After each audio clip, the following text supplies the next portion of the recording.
With the second gen TLX, Honda ditched all the newfangled garbage and went back to all reliable.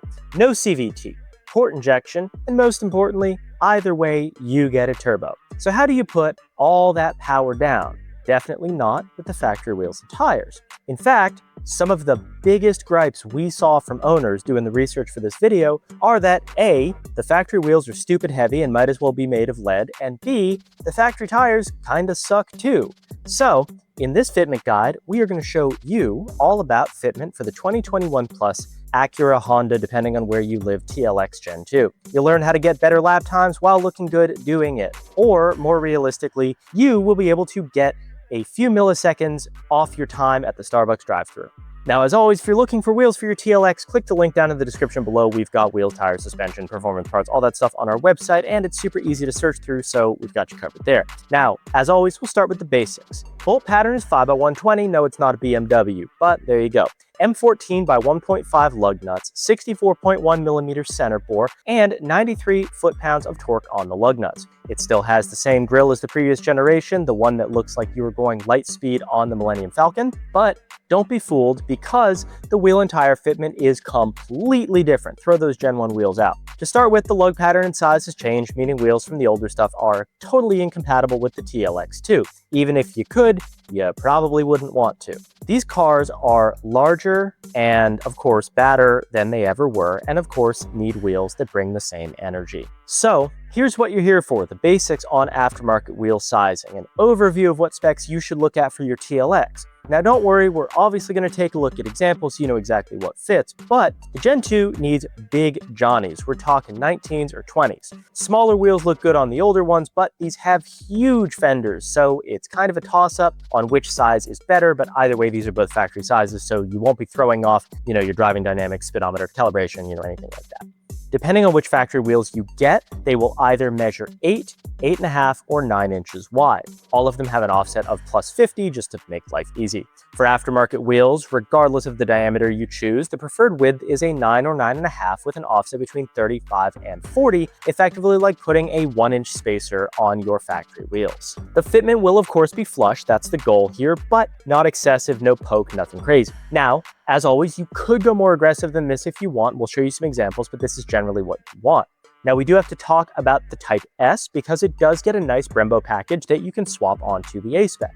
Even though the Type S does come with 20-inch wheels, most monoblock 19s will still work, although 3-piece 19s will generally have clearance issues. You may run into trouble with 18s, however, say for a winter setup, there's really not a lot of information out there as far as what 18s clear, so generally speaking, it's safe to just stay with 19s in general as the smallest size. It is likely that some of the really hardcore motorsport-oriented wheels like Wed Sports will fit, but there you go. Now, one of the nice things here is that these still have really good caliper through wheel clearance because of the way that the rotor hat sits, but it is great to err on the side of caution and try to confirm your wheels will clear the brakes before ordering. We have all this information available, and obviously any of the wheels in this guide will fit. But as far as rolling fenders goes, with the normal specs that we're going to recommend, you're free to go a little bit wider with the tires and a little bit lower, and you shouldn't have any rubbing issues. Now, obviously, if you want to push beyond the specs that we recommend in this video, you may have to roll your fenders. If you want 285 plus in tire width, pulling will probably be necessary as well. In reality, you don't need tires this wide anyway, but if you want it, there you go. So let's take a look at some examples. We're going to start with 19-inch diameter wheels. Again, there's not a preferred size for this platform. It's 19s or 20s. 19s will generally be a little bit lighter and look a little bit more OEM plus, while 20s give a little bit more aggressive look. I would categorize them as like motorsport versus street look, depending on what you want to do. And obviously 20s are going to look better on a lowered car as well. This first one is going to be VOSSEN HF5s in 19 by 8.5 plus 30 and 19 by 9.5 plus 40, 255/40 tires all the way around, and it's lower on eye-box springs. This is a staggered set of VOSSEN wheels. Square setups are the norm on this chassis, but it is possible to go staggered even if you have an SH all-wheel drive. The key is to run the same tire size front and rear to not throw off the all-wheel drive. This A-Spec has kept the factory size tires, and the fitment is so much better than factory, but not quite flush and definitely not excessive. These cars can definitely take fairly aggressive wheel and tire packages before needing any fender rolling. This car is lowered on eye-box springs, and we did find that a lot of owners do swear by these. for the ride quality and the fact that you can retain active dampening. So if you are looking for a set, we do sell them on our website. You can click the link down below and pick them up.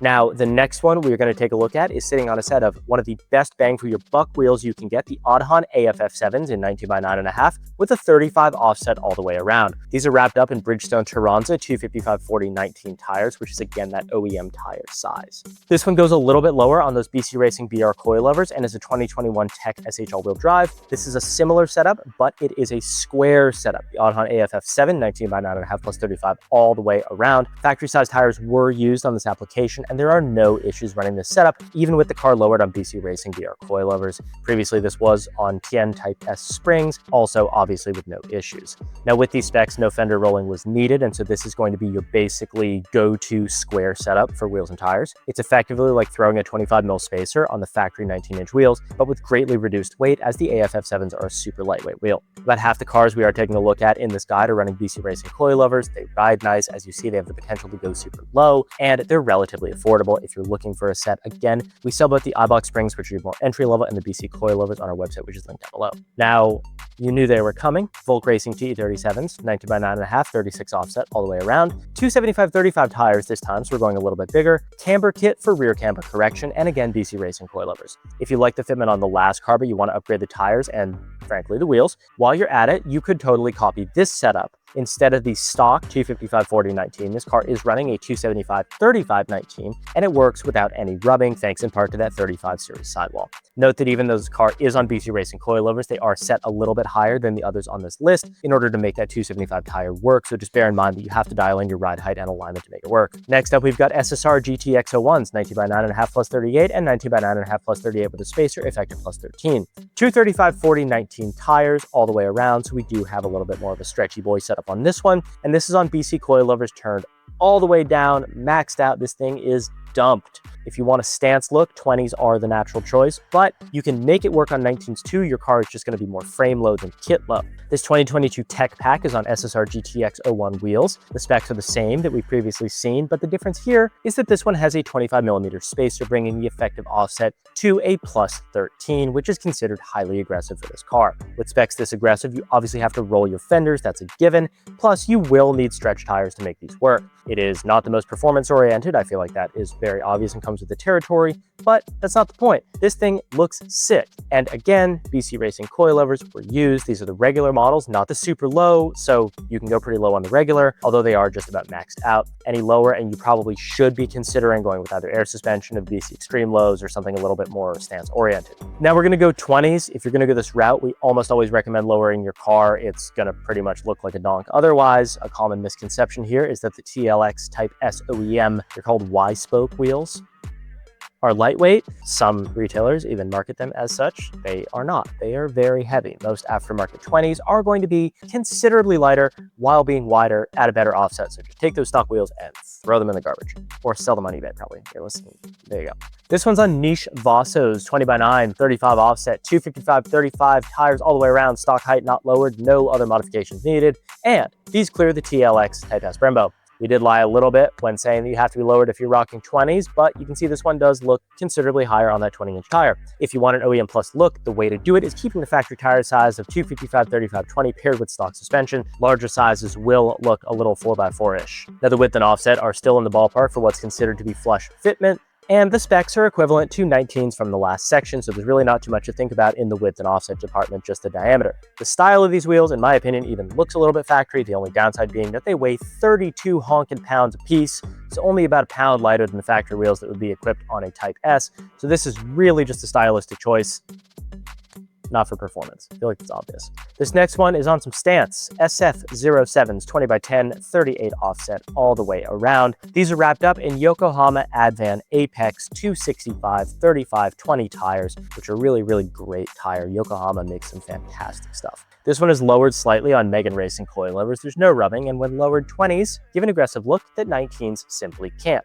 Here is a look at an A spec on 20 by 10 with a 38 offset stance SF07s. These These again look a lot like factory Y spokes, but according to Stance wheels, they weigh an estimated 25 pounds apiece, meaning almost 7 pounds. That's huge, y'all. Lighter per corner. This car is, of course, lowered on Megan Racing coilovers, and there was no fender rolling needed to make these work.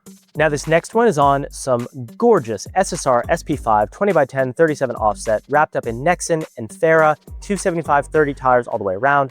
Lowered again on those Eibach lowering springs, which are a very common choice here, and there's no rubbing. The wheels obviously clear a Type S Brembo. It's a multi-piece wheel. You're ordering it spec for your car. There you go. In terms of weight, multi-piece wheels really cannot compare to high-end forged or even flow-formed wheels, but they don't have the steez that these do. And of course, SSR Professors are just about as baller as you can get. Sure, they may weigh just a few pounds more than the already heavy factory wheels, but who cares when you look this good?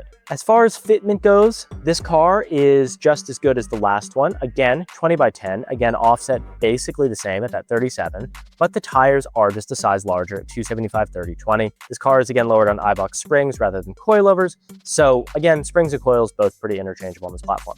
Let's wrap this all up. Most of the setups we covered are not going to require extensive modification to your car. It's pretty new anyway. We know you don't want to do that. When you get into 285 or 295 tires, that's when you are almost guaranteed to need fender modifications. Do you really need 295 tires on this car? No, probably not. These are Hondas, they're not Hellcats. Whether you've got a base, whether you've got an A-spec, whether you've got a Type S, the winning formula for aftermarket wheels is simple. 19 or 20 in around a 9 to 10 inch width with around a 35 to 40 offset. Don't overthink it, just get those specs. They're on the website, super easy. You can always go up a size or two in tire width, but again, no need to go crazy. Adding tire width you don't need is just adding rotational mass. If you have a TLX with some awesome fitment, be sure to upload it to a vehicle gallery to show off your car and help other TLX owners dial in their fitment. If you've got a first gen TLX and you're looking for a fitment guide, drop a comment down below because we want to make one for you and suggest it on our Instagram or our YouTube or anywhere else. Thank you all so much for watching the video. If you enjoyed it, please drop a like, drop a comment, drop a subscribe. Let us know what we should talk about in the next one. Let me know. I don't know, drop a comment and say what's up. Thank you all so much for watching. I'll see you in the next one.